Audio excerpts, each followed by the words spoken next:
good evening. It's time for us to get started. Maybe a little shade before, but that's all right. As Mr. Mitchell said, we're going to be in John 7. Let me mention that we are entering a new period of the life of Jesus. Remember, we've divided it into those 8 Bible periods, or those 8 periods within the life of Jesus, and we just finished what period of Jesus' life? The retirements, that's right. So we call those the retirements, or these periods of withdrawal, and we're going to enter a phase that's called the closing ministry. And if our chronology is correct, we are about 6 months away from the death of Jesus. So the way we determine that is we follow the Passovers, and John gives us 3 of those. And so we have just before and and so he's dying on the 3rd Passover. So we count that to be about 3.5 years. So this is the Feast of Tabernacles that's going to take place in John 7. And it's going to be about 6 months out from the Passover that would have been celebrated at the end of our March, beginning of April. Okay, so I say that to say we're 6 months away from his death. So tonight we're in John 7. In John 12, Jesus will be in Jerusalem, right? And in John 13 through 17, he's having his final night of talking and praying with the disciples. John 18, he goes to trial and to the crucifixion. So we're talking about, we're not very far away from that, just a few chapters in the book of John. Now, it won't be till next quarter that we actually have Jesus arriving in Jerusalem. So we're going to spend the next, month and a half or whatever of this class looking at this closing ministry of Jesus and these last 6 months. So we come to John chapter 7 tonight. So we've left Jesus. When we look at the book of Matthew, we were in chapter 17, and he was up in Galilee, and that's where we're going to pick up with him tonight. Anything else we need to say in preparation for chapter 7? Any questions or comments or thoughts about that? Okay. You can take us. Mr. Mitchell's going to take us to the beginning of 7. Let's read through verse 13. It says, "And after these things, Jesus walked in Galilee, where he would not walk in Judea, because the Jews sought to kill him. Now the feast of the Jews, the feast of the tabernacles, was at hand. His brethren therefore said unto him, Depart, go to Judea, that the disciples also may behold thy works which thou do. For no man doeth anything in secret, and himself seeketh to be known openly.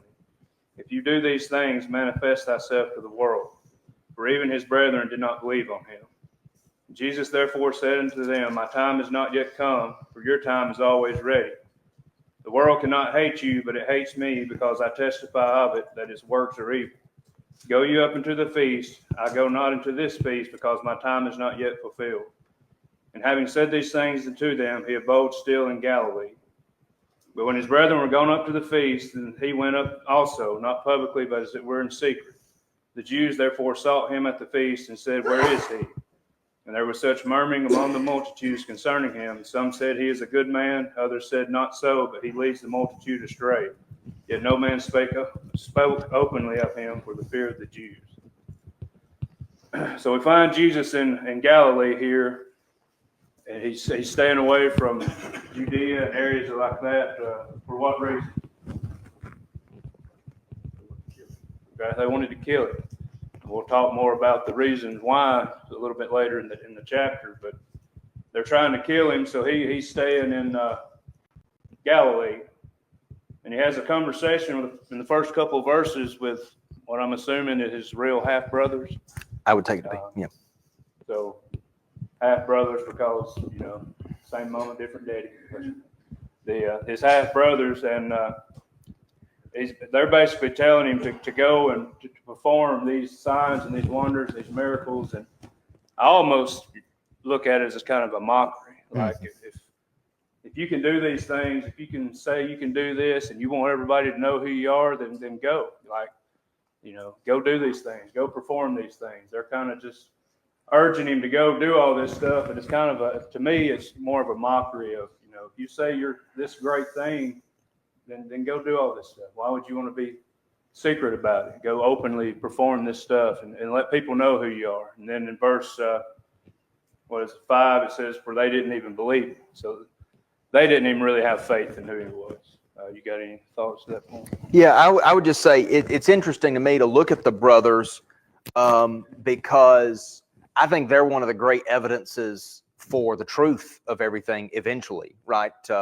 I mean, I think if my brother claimed to be the Christ, I would probably be pretty hesitant to believe too, you know. And so what would it take for me to believe that my brother was the Christ? I think I'd have to see him raised from the dead. I think that would have to be what it was. But so I think that's the case here, which maybe they're willfully, I mean, I would guess that they have had an opportunity to see more than anybody else and to have heard about Jesus all the way along. And I wonder if I mean, we can't really look into their attitudes here, but they're not believers.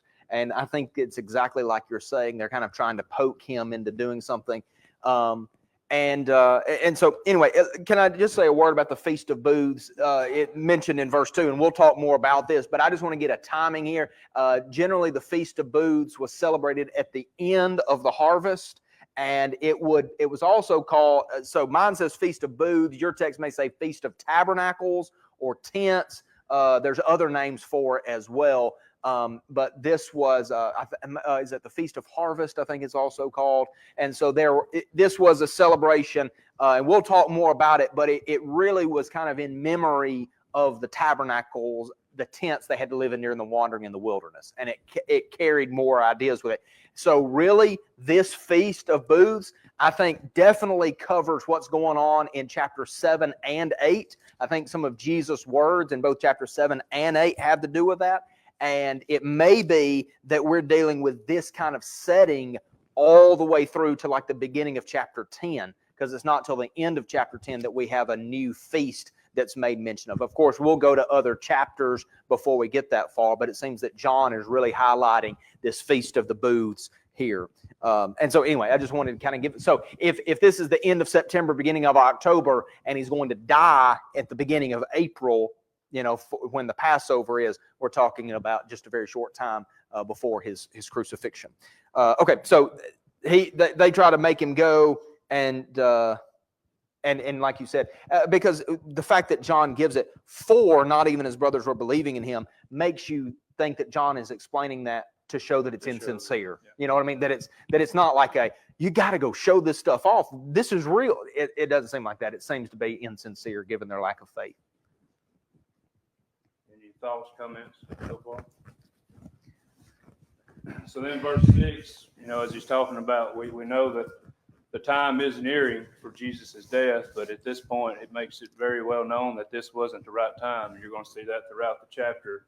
It's going to continually say that it wasn't his time. His time was not yet. But he has this conversation, you know, continuing with his brothers that, you know, his time was not come, but their time, you know, they really had no significance of time. They could do whatever they want. They could go to the feast. They could just live their life ever how they wanted to, but his time was not ready. He couldn't go. And then in verse 7, you know, the world cannot hate you, but it hates me because I testified that the works are evil. You know, to me, that's very powerful still for us today, that if we love the truth and live for the truth and stand for the truth, and we try to obey God and Christ, and we're not going to fit in with the world. We might be hated by the world. We're definitely going to be looked at different by the world. And we see Jesus makes that boldly statement right here that, you know, that the world hates me because I'm here to testify against it. I'm here to stand for something different, to stand for God and to stand for truth. And they're not going to like it. Same thing applies for us today. If we stand for the truth, we may not be liked by the world. And if we look at our lives and we get along great with the world and there's never any kind of issue with us in the world, we might want to look a little deeper and make sure that we're not living real close to it. Yeah, I wonder if this is Jesus subtly kind of prodding them to consider where they stand. When so he says, this is verse 7, the world cannot hate you, you know, but it hates me. And so, I mean, he's talked about this in chapter 3. He says, everyone who does evil hates the light because they don't want their deeds exposed. So that explains why they don't like him. But then in verse 21 of chapter 3, he says, but he who practices the truth comes to the light so that his deeds may be manifested as having been done by God. And he will tell the apostles in a couple of chapters, he'll say, the world's going to hate you because it hates me. And then he says here, the world hates me, but it doesn't hate you. And I'm wondering if he's not saying, look, the world doesn't have anything against you because you're not going to stand up to them. You're not going to do anything to them. And so I wonder if this is kind of a little poke to them to make them think about where they stand versus where he is. Because I would imagine that that after all of this, when they decide to stand with him, that wouldn't be the case. The world would hate them one day, but it doesn't right now because they're not standing with him. Anything else through verse 7? You want me to keep going? Yes, sir. Sure. That's great. All right, so verses 8 through 10 there, we see that the brothers go on to the feast. Jesus has mentioned there once again that his time is not yet fulfilled, but he goes up anyway, kind of in secret. I don't know if this meant he was kind of, not in the front of everything, but kind of maybe behind the scenes. He was there, but he was in secret. And the people are having a conversation asking, where he's at. And then you have this argument, dispute between the people, some saying, hey, Jesus is a good man, and others saying, no, he's not. He's leading people astray. So you have this argument between the people taking place, and that kind of goes through on the rest of this chapter. You're going to see people who are standing for Christ, and you have the group that's wanting him killed, and you're going to have that dispute between the two. But yet it says no man spoke openly, so this conversation is kind of being done in the quiet because they know that the Jews are trying to kill him. So the conversations they're having, it's not broadcasted out. It's all being done kind of secretly to maybe protect Jesus. Yeah, I would say here, when it talks about for fear of the Jews, I think we probably should think about the Jewish religious leadership in that case. I know it's talking about Jews, but all these people who are having a conversation are Jewish ethnically, right? So they're not having this conversation openly because there's a fear of the Jewish leadership. And that's how the term Jews is used for the most part, maybe with an exception, like in verse 2, the Feast of the Jews. That would have been a national feast. But you've got several things. The Jews were seeking to kill him. We're going to see more of that in verse 1. Then as verse 11, the Jews were seeking him, which is contrasted with the crowds who are asking questions about him. And so they weren't speaking openly because of fear of the Jews. So I think we've got the religious leadership in mind. We have already kind of encountered that. I would say more so like in Matthew, Mark, and Luke, we've already seen some challenges between the Pharisees, the Sadducees, and Jesus. But now we're seeing it in John as that tension is going to grow even more. And I want us to see that I think through John 7 all the way to like John 11, I think we're going to intensify the separation between what the crowds have to say and between what the religious leaders have to say about Jesus. That really intensifies in the next few chapters. Anything else through verse 13 or so? Let me just, I know most of you know where all this is, but Jesus was in Galilee when we left him. He's going to stay in Galilee as his brothers make their way down to here. And here's Jerusalem and so there will be several references over the next several chapters to what's going on in Jerusalem. But he's going to stay in Galilee for a bit, and I'm going to go ahead and put that's all I've got as far as PowerPoints, this picture of Jesus, this assumed picture of Jesus talking to people at the Feast of Tabernacles. So now that's going to help you keep that in mind, I know. So, okay. You want to keep going? I can pick it up if you want. Yeah, all right. Let's look at verse 14. I want to read all the way through verse 24. I think this all kind of sticks together, okay? But when it was now the middle of the feast, Jesus went up into the temple and began to teach. The Jews then were marveling, saying, how has this man become learned, not having been educated? So Jesus answered them and said, my teaching is not mine, but from him who sent me. If anyone is willing to do his will, he will know about the teaching, whether it is of God or I speak from myself. He who speaks from himself seeks his own glory, but he who is seeking the glory of the one who sent him, he is true, and there is no unrighteousness in him. Did not Moses give you the law, and yet none of you does the law? Why do you seek to kill me? The crowd answered, you have a demon. Who seeks to kill you? Jesus answered them, I did one work, and you all marvel. For this reason Moses has given you circumcision, not because it is from Moses, but from the fathers. And on the Sabbath you circumcise a man. If a man receives circumcision on the Sabbath so that the law of Moses will not be broken, are you angry with me because I made an entire man well on the Sabbath? Do not judge according to appearance, but judge with righteous judgment. All right, so Jesus goes up. This is different than what his brothers are have told him or asked him to do, right? He's going up secretly. He kind of goes up in the middle of the feast. He's not going to make a big public display. He will end up drawing attention to himself, but that's just because of who he is. And he goes up, and the Jews, when they hear him teach, are amazed. And why are they amazed? He doesn't have the education. He doesn't have the training. Now, Jesus is going to address the reason he's able to speak like that. And what's the answer? He comes from God. Is that what you said? So, yeah. So they look at him and they say his origins are too low to be able to teach like that. And Jesus is saying, you don't know about my origins. You don't know about my training. My teaching is from him who sent me. My teaching is from the Father. Now, how would somebody know if the teaching that he was giving was from the Father or not? What does he say in verse 17? Yeah, okay, so if you seek the glory of God, that's exactly right. So Jesus is saying, and we'll make a point about that as well, Jesus says, is if you teach your things and say that they're God's things, who are you seeking glory for? Yourself, right? If I say my things, but I pass them off or try to present them as divine things, then I'm seeking my own glory. Jesus says, if you want to give God the glory, what things do you say? You say God's things. That's right. Look at verse 17. He says, if you want to know the will of God, what do you need to do? What do you need to be committed to? To be committed to his will. Anybody who wants to do the will of God will come to know it. I think that is a promise of Scripture. I think it's a promise of Jesus here. I think it's very closely related to like Jesus saying, ask and you shall know, seek and you shall find, knock and it will be open. If we really want to know what the will of God is, if we're committed to doing that, we'll find it. I think that sometimes we don't find all the answers we want because we're not as committed as we want to be to obedience. And I'm not saying that doesn't mean there's not blank spots or things we haven't learned yet. I'm just saying if we want to know the will of God. And in this case, Jesus is saying is if you want to know whether Jesus is saying what the will of God is or not, you got to be committed to doing it. Anything through those verses you want to highlight?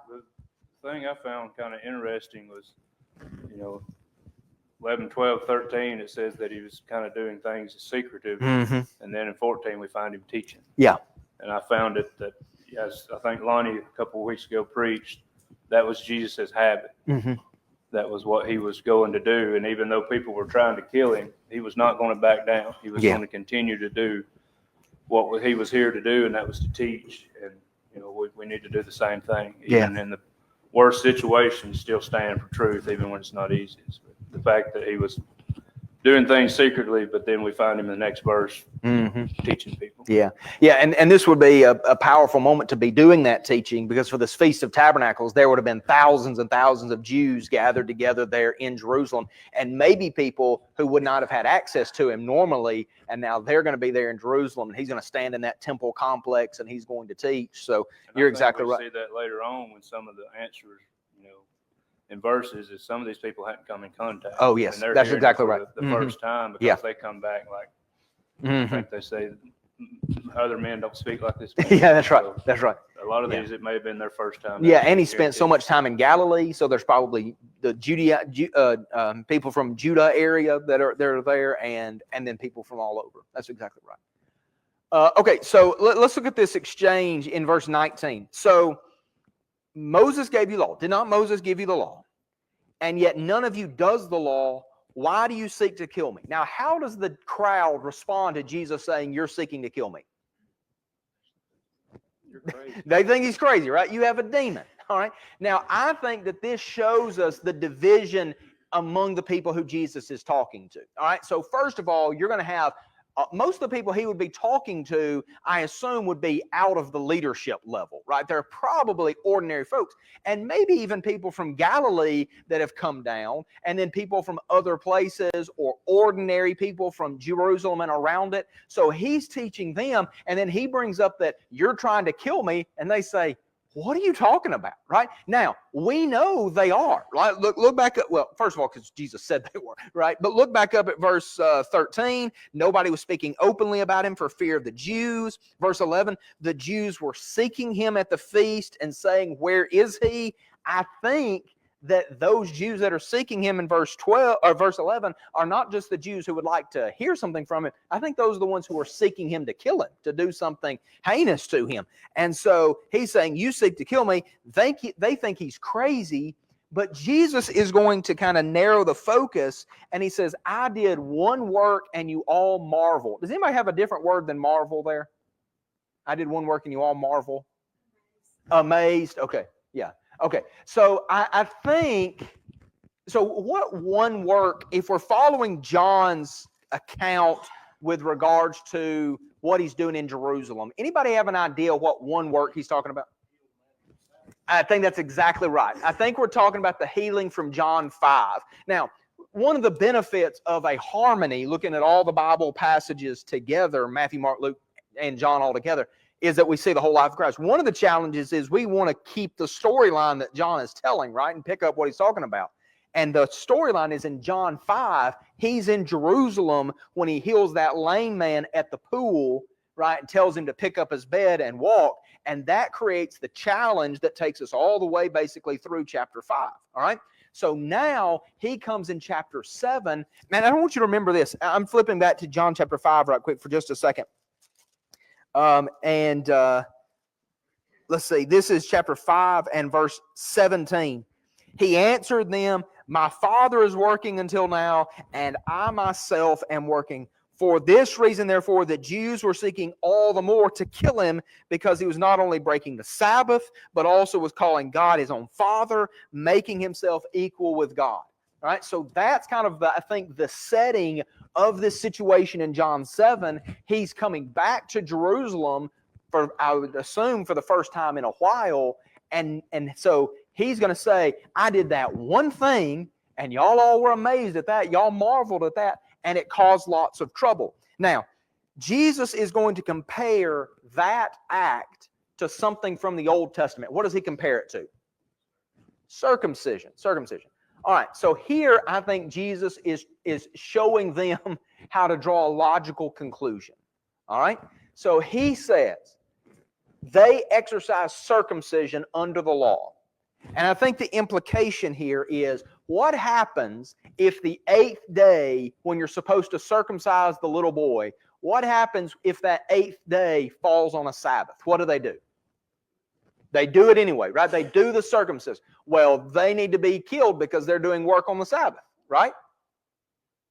No, right? They don't get killed because they did work on the Sabbath, right? This is something that is supposed to be done even if it falls on the Sabbath, all right? So Jesus says, if it's all right to do the circumcising on the Sabbath day, then what about me, who has the power not just to take care of one little part of a human being, but I can make a man whole.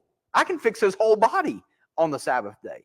Jesus is drawing the logical conclusion that if we can take care of one little part of a person on the Sabbath day, then we can do a complete, especially he can do a complete healing on the Sabbath day, and that does not violate God's purposes. Does that make sense?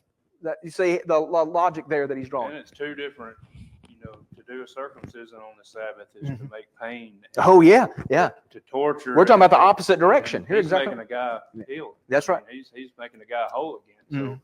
So it's That's two totally opposite ends. That's a cutting away, and this is a restoration. That's exactly right. And yet, we see that it's appropriate to do the circumcision. So if that's appropriate, then Jesus doing God's work on the Sabbath day would be appropriate as well. Make sense? Everybody with us? Okay, so that's when we come to verse 24. Do not judge according to appearance, but judge with righteous judgment. I think this is a helpful passage because Jesus, he will say things like, judge not, that you be not judged. Jesus in those passages is not saying, don't come to a conclusion. Jesus is not saying, don't render a decision. He wants us to render decisions. He wants us to decide. He wants us to look at him and decide whether or not he really is who he says he is. But he wants us to look below the surface, right? Don't just look at the top water thing. Don't just look at the external. Look deeply. Look at the explanation. Look at the evidence. And that is what you need to use to make your judgments, not just the surface level stuff. Anything else through verse 24? Okay, great. You want to take us through some of that? Yeah. Some more of that? Well, mine's got 25 through 44. That's a lot. Yeah, mine breaks it off at 31. Okay. So if you want to do that. All right, so verse 25 says, Some therefore of them of Jerusalem said, Is not this whom they seek to kill? And lo, he speaketh openly, and they say nothing to him. Can it be that the rulers indeed know that this is the Christ? Howbeit we know this man where he is, but when Christ cometh, no one knows where he is. Jesus therefore cried in the temple, teaching and saying, Ye both know me and know who I am. And I am not come of myself, but that he that sent me is true, whom you know not.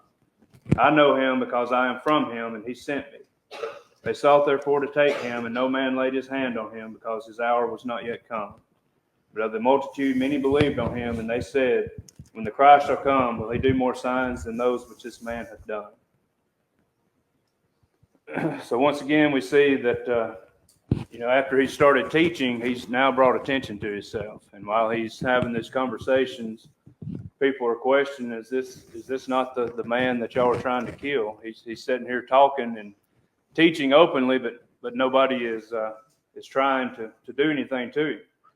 And so they start to question, can this truly be the Christ?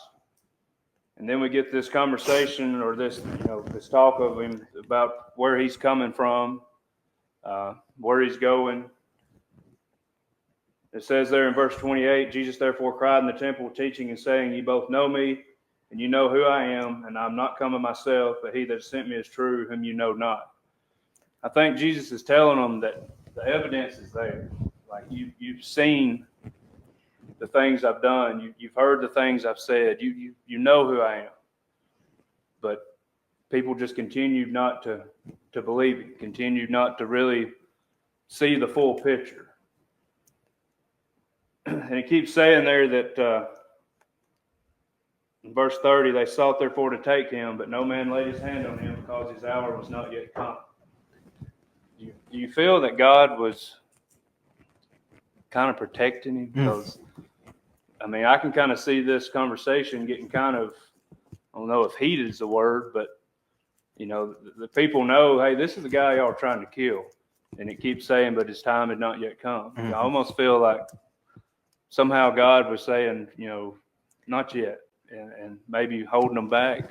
Yeah, I think it's a combination of Jesus kind of staying out of pressure situations and divine protection. I think that both of those are somewhat at work. Because Jesus would, like in chapter 7, verse 1, he didn't want to go to Judea because they were seeking to kill him, but he's still able to speak confidently all the way down here. When he's there, they're still seeking to kill him, but like you said, his hour hasn't come yet, so there is going to be protection. So it's kind of a balance of both his activities and then divine protection.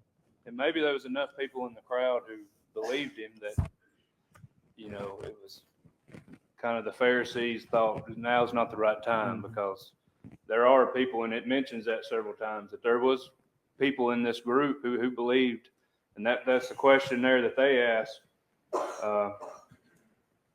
Where is it?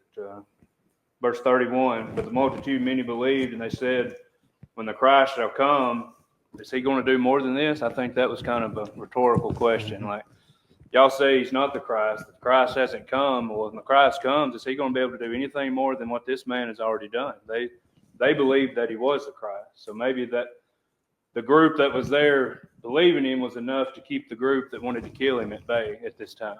Mm-hmm. Yeah, can I say just a couple of things there? In verse 25, the people of Jerusalem were saying, is this not the man whom you're seeking to kill? It looks to me like the commoners, even from Jerusalem, recognized that the leaders of the Jews were looking for Jesus, right? So maybe, back up in verse 20, they think he's crazy. Nobody's seeking to kill you. The people of Jerusalem say, isn't this the one they're looking for? And it's almost as if in verse 26, they're saying, do you think the rulers have come to the conclusion that this is the Christ? Like, do you think they've changed their mind about him? Is he really the one that's coming? And the question about origins is interesting in verse 27. They say, we will not know where the Christ is from, but we know where he is from. Now, the interesting thing is one, I'm not sure that they really do know where he's from in like multiple levels of that. But I think, and what I've read about this, I couldn't find a lot that helped me, but there was this idea perhaps that the Christ would just kind of show up out of nowhere, right? That he would just kind of appear on the scene. It wouldn't be somebody that you would like have known his whole life story. They thought they knew his whole life story. But the other thing is they think they know his origins, and they probably would conclude that he was a Nazarene and that he was the son of Joseph. Like when they think about origins, that's what they're thinking about. They're like, we know where this guy's from. He can't be. But I think if they had thought more carefully and had known the Bethlehem stuff, right, and known the Spirit stuff, and in fact, Jesus says that in verse 28, you both know me and know where I am from, and I have not come from myself, but he who sent me is true, whom you do not know. I think what Jesus is saying is you know about my earthly origins in some ways, but you don't know the whole story. You don't know the one who sent me. And this is going to be something that we'll see in chapter 8 even more, that Jesus is going to say, you don't know me, so you don't know the Father, and you don't know the Father, so you don't know me, that there's this tight connection between the two. So I think Jesus is saying, you know where I've come from, like you know where I've arrived from, but you don't know who sent me. You don't know where I've really come from in detail. We heard in, I forget which chapter, where they actually said, was that not the carpenter's son? Yes, that's right. Mm-hmm. We know who his earthly father is supposed to be. That's right. So he can't be the Christ. He can't be special because we know who his father and his mother is. Yeah. Yes, that's right. That's right. Hey, and that's what you see in verse 31 is there's like these people who have all these questions, and there are some people who say, well, who can he be if he's not the Christ, right? Is the Christ going to come and do more miracles than this guy does? And so I think those are people maybe who are just weighing the evidence in the scales, and they're saying, I mean, it looks like a lot like the Christ to me. I don't know how else he would show himself. Anyway. All right. Anything else through verse 31? Anything y'all would like to say? Questions, comments? Okay, great. Verse 32. Let's take this all the way through 39, if that's okay with you guys. The Pharisees heard the crowd whispering about these things about him, and the chief priests and the Pharisees sent officers to seize him. Therefore, Jesus said, for a little while longer I am with you, then I go to him who sent me. You will seek me and will not find me, and where I am you cannot come. The Jews then said to one another, where does this man intend to go that we will not find him? Is he intending to go to the dispersion among the Greeks and teach the Greeks? What is the statement that he said, you will seek me and will not find me, and where I am you cannot come? Now on the last day, the great day of the feast, Jesus stood and cried out, saying, if anyone is thirsty, let him come to me and drink. He who believes in me, as the scripture said, from his innermost will flow rivers of living water. But this he spoke of the Spirit, whom those who believed in him were going to receive, for the Spirit was not yet given, because Jesus was not yet glorified. Okay, so when the Pharisees hear all the rumblings, what do they do? Do what? They send somebody to arrest him. That's right. Now they arrive, and Jesus says, I'm about to go, and you don't know where I'm going, and you're not going to be able to go there. So he just said, you don't know much about where I came from. And he said, you don't know much about where I'm going. I'm going back to the Father. I'm going to the one who sent me. Now, it's interesting. When he says he's going back to the one who sent him, they say, what is he talking about? Is he talking about going to the dispersion, to the Greeks? So the Greeks were scattered. I think they're probably talking about Grecian Jewish people who were scattered all over the Roman Empire. And they're saying, is he going to go talk to all those people? And it's interesting. He says, I'm going to the one who sent me. And they say, well, he must be going to talk to other people. They really don't know what to make of this statement. And they're asking about that. Now, Jesus is going to say something very similar to the apostles when we get to like the end of chapter 13 and beginning of chapter 14, that Jesus is saying, I'm going away and you can't come. He's like, but I'm coming back. He doesn't tell them about the coming back at this moment. He gives that information to the apostles that are going to preach for him. And so they're wondering about this exchange here. You have anything on that exchange? No, just the I said no, and then I started talking. That's all right. The fact that he offers the invitation there to them. Oh, yes. If you're thirsty, come and drink. And we've seen him offer this various times. A lot of times it was the bread of life versus, the bread that they were trying to get to feed their bellies. He's offering them the bread of life where they'd never hunger again. He's kind of in the same concept here. He's telling them, if you're thirsty, come and follow me, and I'll offer you a drink that you'll never be thirsty again. Just even in the midst of these conflicts and arguments, and probably not the most easiest situation, he's still offering people to come and to follow him. That's right. So let me tell you a little bit about this Feast of Tabernacles. So you remember I said that it was kind of a memorial of the wilderness period and how God brought them through the wilderness. It seems as though over time, different elements of this feast developed.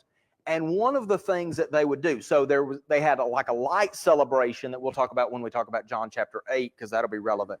But they did this thing with the water in the Feast of Tabernacles, where every day they would go and they would dip water out of the pool of Siloam, which was in Jerusalem, and they would come and they would pour it at the altar.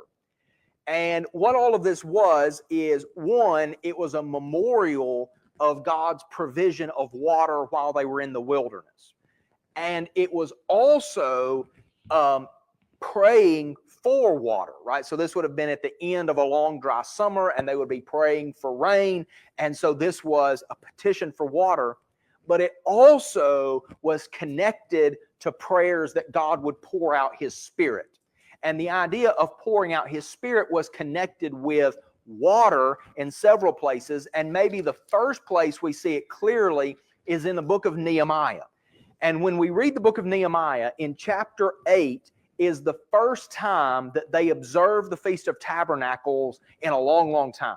Do you remember that situation where they're reading the law, Ezra standing up there, they're reading, and they realize that they haven't been celebrating the Feast of Tabernacles, and they go and they do it just as they read?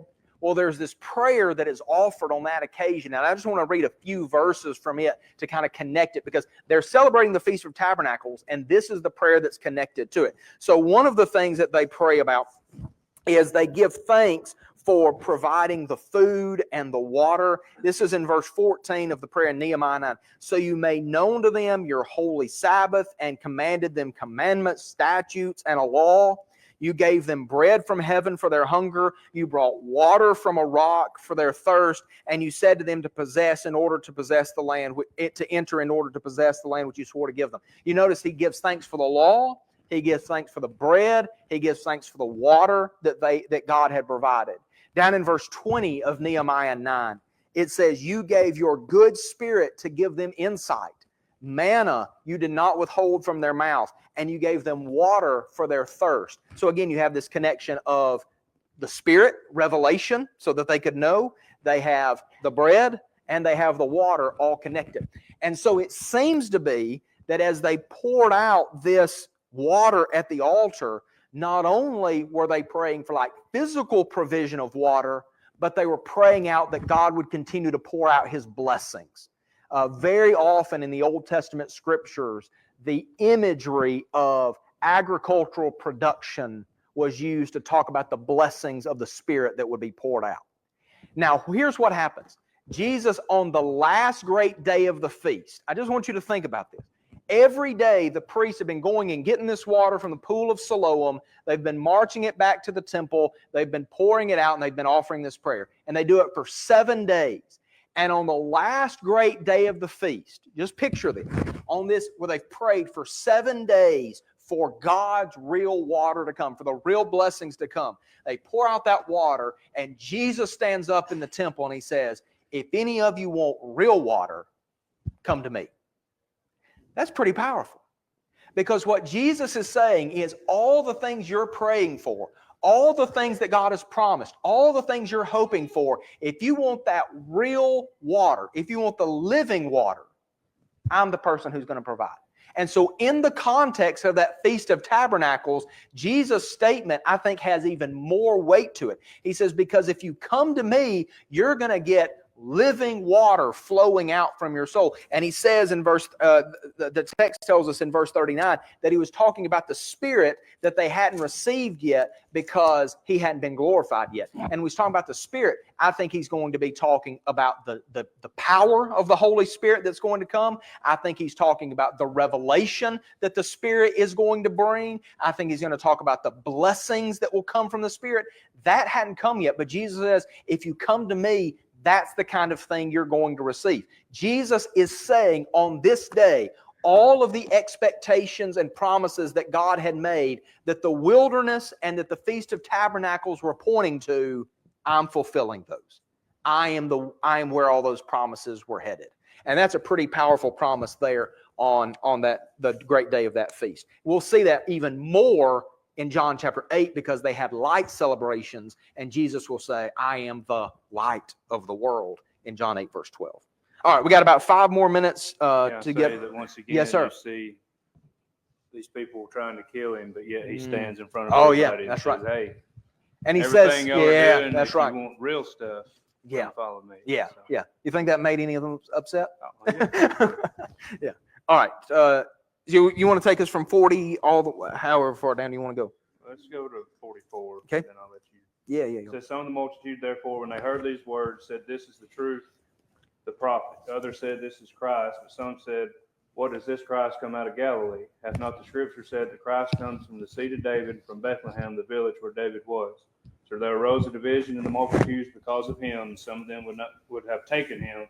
No man laid hands on him. So once again, we see a dispute between the people of his origins, of where he's coming from. Some people saying that he's coming from, is this Christ supposed to come from Galilee? Because we thought he was supposed to come from Bethlehem. So you see once again this dispute between the two sides here. And then we see once again that phrase, but no man laid hands on him, because it wasn't at the right time. Isn't it interesting that they say, and he's supposed to come from Bethlehem, and John doesn't tell us his birth story. So it's almost like John is saying, you got to know that information from Matthew and Luke, or else you wouldn't know it. And so it's kind of, this might be kind of like, it's kind of like an undercover validation of the other. Undercover maybe is the wrong. He's not trying to be sneaky, but it's just kind of a situation in which John is kind of pointing us to Matthew and Luke's narrative so that we know the answer right there about where he came from, and he came from Bethlehem. Kind of neat. All right, anything through 44 before we try to finish up here?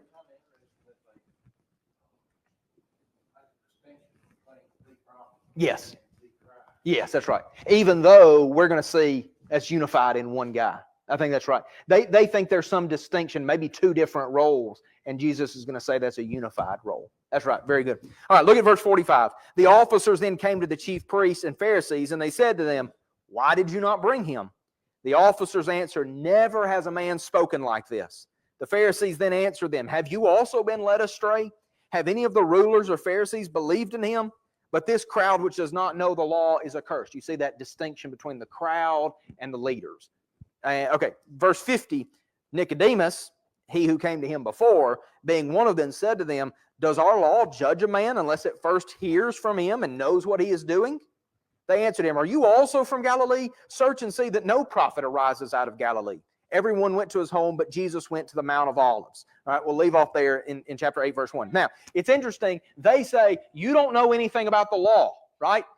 The people don't know anything about the law. Nicodemus raises his hand and he says, don't we need to give this man a fair hearing? Isn't that what the law says? Like, you're accusing the people of not knowing the law, but you're not giving this man a right, fair trial, a right, fair evaluation.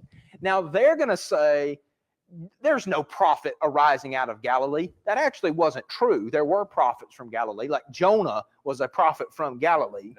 Nahum was a prophet from Galilee. That's right. So there were actually, and in addition, this is again an evidence that they don't understand. Like they are, so verse 24 says, judge righteous judgments. I think right here is a place where that needs to be applied, isn't it?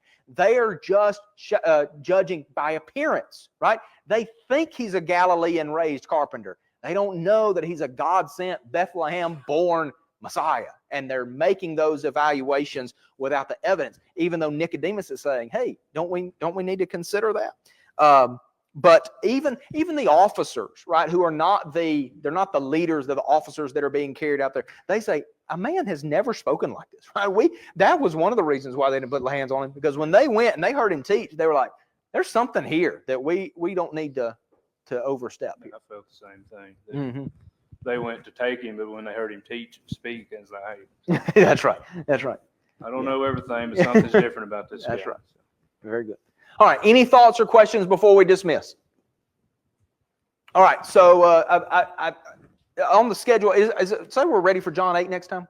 Is that right? We just go right into John 8? John 8, 2 through 59. Okay, good. All right. So these are a few questions that if you would like to, you can just take a picture of those, a mental picture, and hold on to it if you want to. But just use those as kind of guided reading for what we look at in John 8. That's even more to get through than John 7. So I don't know how we're going to do it, but it'll be all right. Thanks for watching. If you found this video to be beneficial, please follow us on Facebook or subscribe to our YouTube channel. Feel free to share it with others that you feel like may benefit from it. If you need to contact us, please contact us via email at quinn.church@yahoo.com. Also, if you're in the area, we would love for you to come visit with us at one of our assemblies. Have a good day.